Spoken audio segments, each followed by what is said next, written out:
Everyone, अस्सलाम वालेकुम। क्या हाल चाल है आप सबके। उम्मीद है सब ठीक ठाक होंगे और खैरियत से होंगे। अल्हम्दुलिल्लाह मैं भी बिल्कुल ठीक हूँ। तो जी व्लॉग स्टार्ट हो रहा है सुबह से। सुबह गाँव की खूबसूरत सी सुबह, पुरसुकून और ठंडी ठंडी हवाएं चल रही थी। तो आज जो है नमाज़ पढ़ के मैं निकल आई थी, तिलावत नहीं की थी। तिलावत फिर मैंने सोचा कि ज़ोहर के बाद कर लूँगी। फ़िलहाल चलते हैं, एंजॉय करते हैं गांव की सुबह को। बड़ी पुरसुकून होती है ना गांव की सुबहें, शामें। मैं तो बहुत ही ज़्यादा एंजॉय करती हूँ।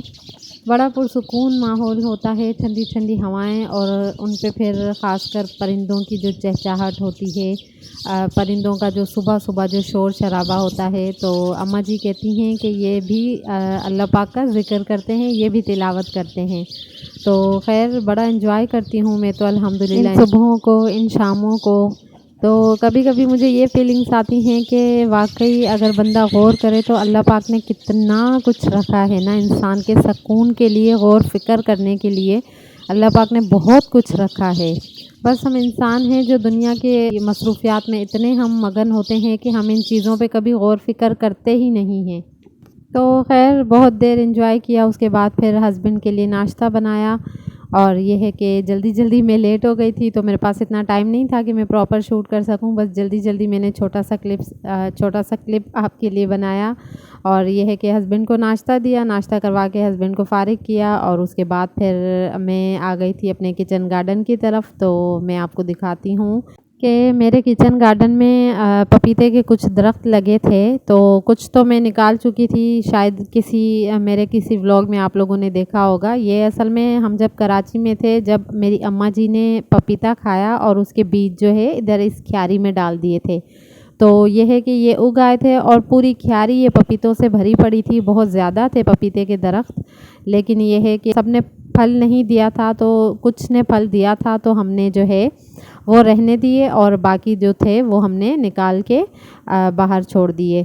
तो इनमें से भी ये था कि नीचे ज़मीन नहीं थी। ये तो बस मैंने शौकिया छोटे छोटे फूल पौधे लगाने के लिए जो है मैंने छोटी सी क्यारी बनवाई थी टेम्परेरी। तो उसमें जो है जब ये पपीते के दरख्त उग तो आए थे, लेकिन फिर निकालने को जी नहीं चाह रहा था। फिर भी हस्बैंड ने कुछ निकाल के को जाके उधर बाहर ज़मीन में लगाए थे, लेकिन उनकी जो रूट्स थी वो ज़्यादा मजबूत हो गई थी। क्योंकि हम जो है कराची से कुछ टाइम बाद आए थे, तो तब तक जो है उनकी जो रूट्स थी वो अंदर बिल्कुल गड़ चुकी थी और मज़बूत हो गई थी। तो उनको जब हमने वहाँ पे शिफ्ट किया तो तब तक इनकी नसें जो हैं वो डैमेज हो चुकी थी।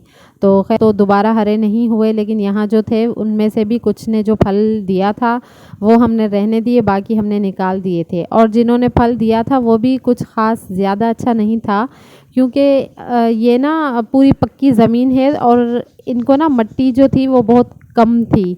इनकी तो खैर रिक्वायरमेंट ज़्यादा होती है, जितना तनावर दरख्त होता है उसकी नसें उतनी ज़्यादा फैलती हैं, लेकिन यह है कि हमारे इतना नहीं था यहाँ पे। तो बस इस वजह से जो है कुछ ख़ास रिज़ल्ट नहीं दिया। तो खैर जी यहाँ पे मैं आपको फिर दिखाने लगी थी कि ये देखें मैं क्या लेकर आई हूँ।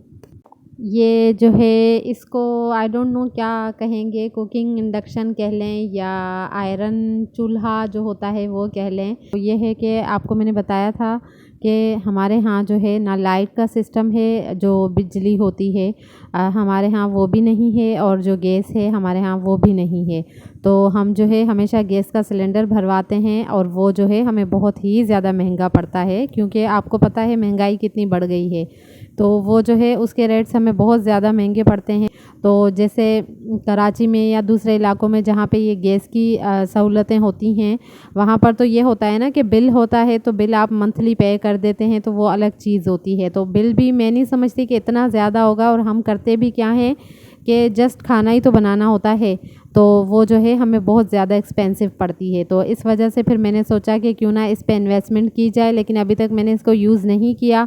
आप देखते हैं कि आगे यूज़ करेंगे और इंशाल्लाह फिर आपको मैं बताऊंगी कि इसके साथ मेरा एक्सपीरियंस कैसा रहता है। तो खैर जी शाम का टाइम था, आपके साथ बहुत सारी बातें करते करते हो गई थी बारिश स्टार्ट, और मैं उठी और जल्दी से बाहर चली गई।